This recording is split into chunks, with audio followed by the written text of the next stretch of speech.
Yon tomoni choksiz bo'lgan tishim yoki lozimlarini bichishda qiynalasizmi? Unda bu video aynan siz uchun. Bu liniya bizada boksa aylanasi plus 4 cm harakat kengligi bo'lingan ikki holatda chizilgan. Ya'ni 94 cm bo'lingan 2, 47 cm mana shu liniyamiz bizda.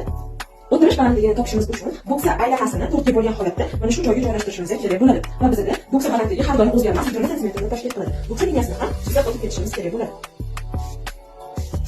Bu boksa liniyasi bizda tizza chizig'imizni topishga yordam beradi. Bu bizda old bo'lak va bu orqa bo'lak.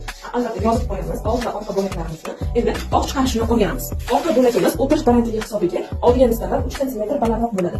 Shu ko'rinishda orqa o'tirish balandligini chizib olishimiz kerak bo'ladi.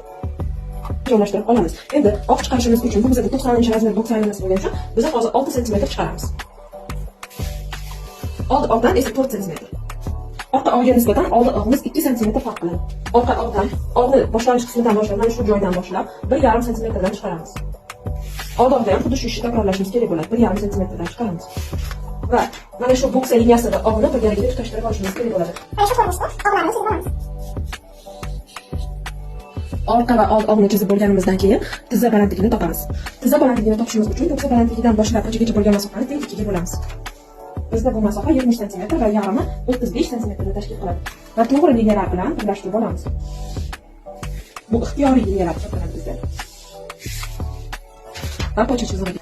Bizda tizza aylanamiz 44 cm va 4 cm harakat kengligiga qo'shib 2 ga bo'lgan holatda chizib olishimiz kerak bo'ladi. Ya'ni 44 ga 4 cm qo'shamiz, 48 cm va 2 ga bo'lsak 24 cm ni tashkil qiladi. Mana shu 24 cm ni ikki tarafga ham joylashtiramiz.